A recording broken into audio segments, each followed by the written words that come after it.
Hi everyone, welcome to another video for Crafty Date with Daisy and Maggie. This time I am scrapbooking this photograph and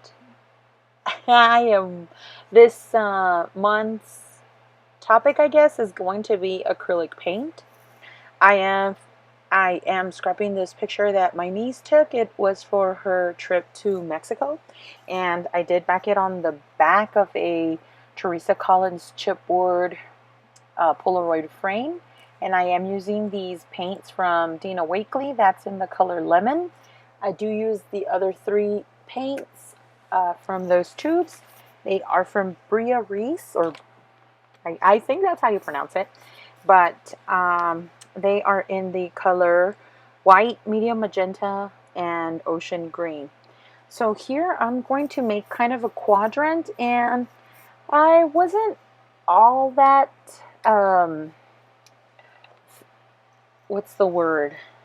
I liked how the layout came out. I don't hate the layout, but I wasn't like wowed by my layout. And that's going to happen once in a while when I do this dabbling with the mixed media. I am not very versed with it, and that's the whole point to this crafty date with Megan and Daisy, is because we don't feel comfortable in how we work with our mixed media, and so we want to verse ourselves a little more into using it, and that's why we do these challenges for ourselves, so that we can kind of force ourselves with a really specific intention to use whatever mixed media item it is that we pick out for the month, and do the one layout. Here you see me having butterfingers, and that open bottle actually landed on my shirt, so it ended up with a white spot.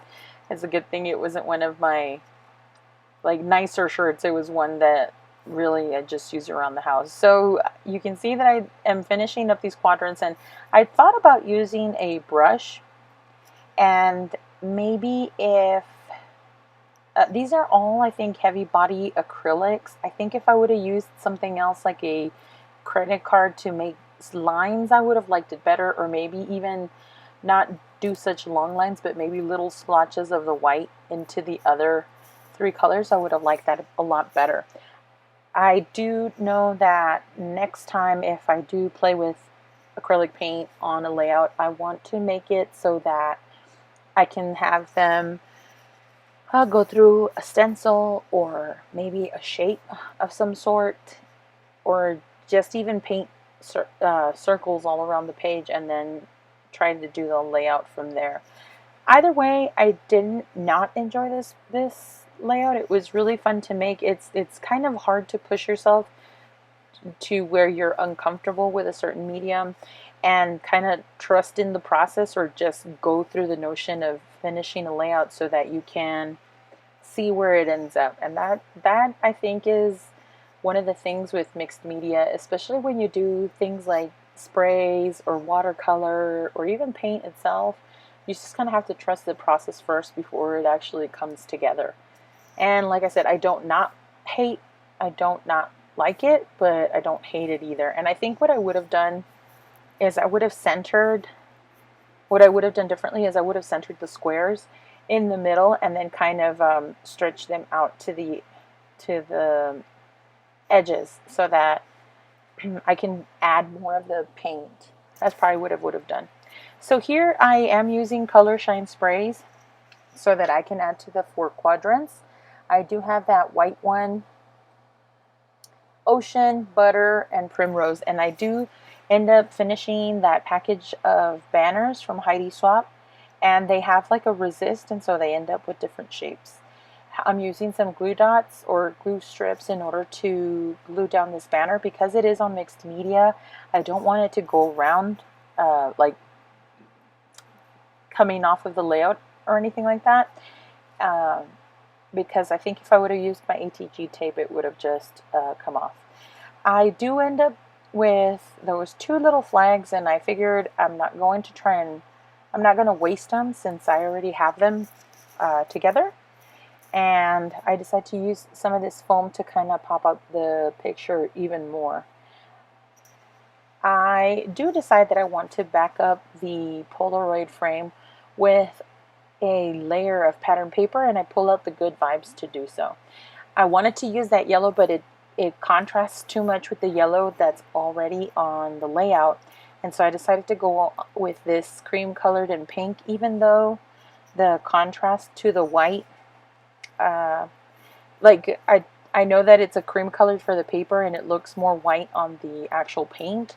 I didn't mind that similarity because it creates that contrast, kind of like when black does against bright colors. So here you see me using the last of that pineapple paper, and I do try and bring in one of these cards, but it just takes up too much space from that quadrant of the painted yellow. And I do like the yellow. I love yellow as a color, and so I don't mind having that be the empty space, or the white space, I guess, even though it's yellow. I consider that with that design element, I don't know what the technical term is, but it's the white space in the layout. I've done quite a bit of these layouts where there's a lot of embellishment, and I don't think there's very many layouts that I would consider not having filled out.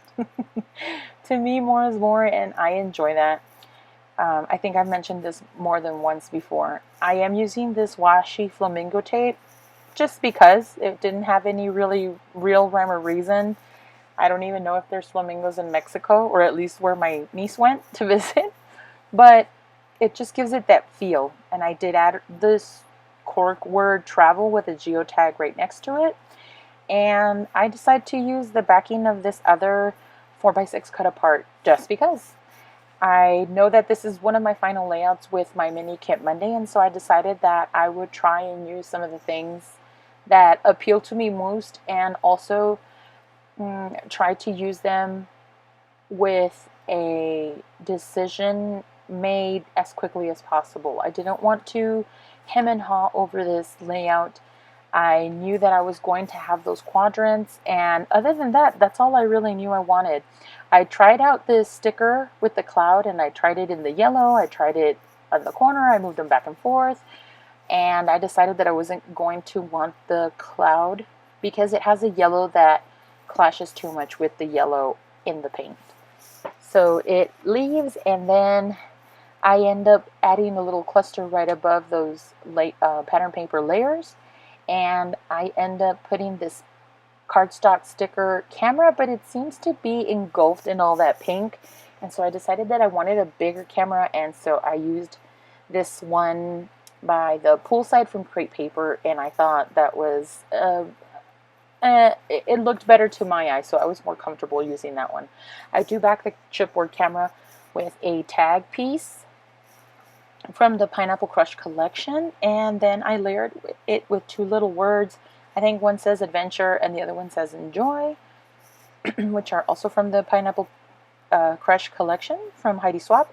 And then right at the bottom you see a pair of sunglasses, and those are from a Pebbles collection, although I don't know which one it is, which collection it is from, because I don't have, it doesn't say what collection it is. So I'm taking the little circle that was in the middle of the tag so that I can put some twine through it at a later point in time. I think it's one of the last things I do. And I'm gluing down this set of a word sticker and a die cut from the, oh my god, is it the Good Vibes? It is a Good Vibes collection from Crate Paper. And I end up putting these two remnant pieces of the banner from Heidi Swapp up on the top left corner because I figured it would bring those two pieces together and make it kind of congruent with each other. So here I'm kind of laying down the twine. I don't adhere it yet, but I know that I'm going to right at the end. I picked up the Simple Stories word stickers, and I decided that I was going to add a few more. I do decide on a couple of more of the elements, but I don't do too many. I found this flower because I felt like it needed to have more of that magenta covered up. My intention wasn't to cover the whole thing because I felt like I ended up not having a full representation of all four colors, but in the end I'm really okay with it. I brought in the reds. I brought in some reds from the Summer Vibes collection from Simple Stories with the little dots and the cardstock heart stickers. And I also start using some of the brads, and I even managed to use some of my little remnant butterflies that I had used in my collaboration for the double take with Desiree's tail. So here you see me putting in these brads, and I decided to bring in the little red ones and the elements from the red because it is in the chipboard piece. So that's the end to my layout. I hope you enjoy the video. There are no close-ups this time, but don't forget to check out Crafty Meggy's channel to see what type of layout she creates using acrylic paint. Thanks so much for watching, and we'll see you next month. Bye!